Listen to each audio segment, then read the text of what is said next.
بسم اللہ الرحمن الرحیم۔ پیارے دوستوں، اردو اسلامک زون کو دیکھنے والوں کو ہماری طرف سے السلام علیکم۔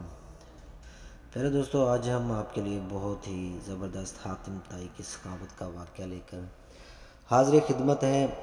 ویڈیو کو اینڈ تک لازمی دیکھیے گا، اور اگر ہماری ویڈیو آپ کو پسند آئے تو ہمارے چینل کو لائک اور سبسکرائب ضرور کر کے جائیے گا۔ تو آئیے ویڈیو شروع کرتے ہیں۔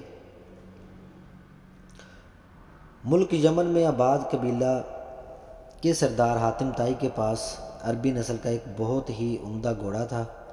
خوبصورتی اور تیز رفتاری میں یہ گھوڑا اپنا جواب نہ رکھتا تھا۔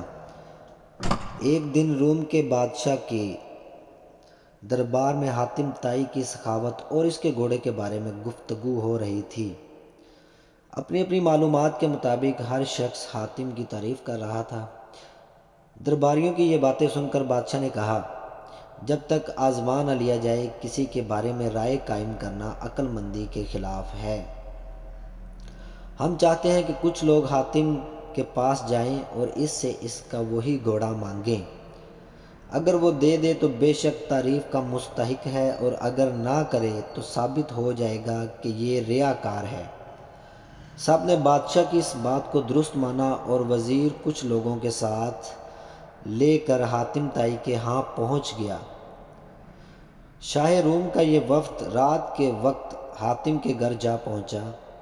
اتفاق سے اس رات کو بارش بھی ہو رہی تھی اور بادل خوفناک انداز میں گرج چمک رہا تھا۔ اس زمانے میں ایسے موسم میں بہت سے مہمانوں کے کھانے اور آرام کا انتظام کرنا بہت دشوار کام تھا، لیکن حاتم نے ذرا پریشانی محسوس نہ کی۔ اس نے فوری ایک گھوڑا ذبح کیا اور دسترخوان بچھوا کر لذیذ بنا ہوا گوشت مہمانوں کو کھلایا۔ صبح ہی تو وزیر نے جب حاتم طائی سے اپنے آنے کا مقصد بیان کیا اور وہ گھوڑا ان سے مانگا جس کی دور دور تک شہرت تھی۔ وزیر کی یہ بات سن کر حاتم بہت افسردہ ہوا اور بولا، اگر آپ وہ گھوڑا ہی لینے آئے تھے تو آتے ہی یہ بات کیوں نہ بتائی؟ اب تو وہ پیارا گھوڑا اس دنیا میں نہیں ہے، اور جیسا کہ آپ کو معلوم ہے رات بہت سخت طوفان تھا، جس وجہ سے یہ ممکن نہ تھا کہ میں چراگاہ سے کوئی جانور منگواتا اور آپ کے کھانے کا انتظام کرتا۔ گھر پر صرف وہی گھوڑا تھا اور مجبور ہو کر اسی کو ذبح کر دیا، کیونکہ میں یہ بات کسی طرح بھی گوارا نہ کر سکتا تھا کہ میرے مہمان بھوکے سوئیں۔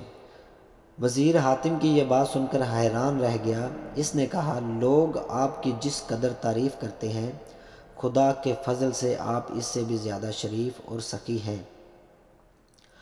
بادشاہ روم کو جب یہ سارا واقعہ معلوم ہوا تو اس نے بھی یہ بات مان لی کہ حاتم طائی واقعی بہت سخی اور تعریف کا حقدار ہے۔ سنی جب شاہ نے یہ ساری روداد، صمیم قلب سے حاتم کو دی داد۔ کہا، بے شک وہ ایک سچا سخی ہے، اسے حاصل اسی سے سروری ہے۔ حضرت شیخ سعدی رضی اللہ تعالیٰ عنہ نے اس حکایات میں یہ بات واضح کی ہے کہ ریا سے پاک اور کھرے انسان کی مثال خالص سونے جیسی ہوتی ہے کہ جب اسے پرکھا جائے تو اس کی قدر و قیمت میں اور اضافہ ہو جاتا ہے۔ عقل مندی کا تقاضا کہ انسان نقلی زندگی کبھی اختیار نہ کرے۔ اگر نیک نامی کی خواہش ہے تو نیک کام کرے۔ اللہ پاک ہم سب کو نیک کام کرنے اور سخاوت کرنے کی توفیق عطا فرمائے۔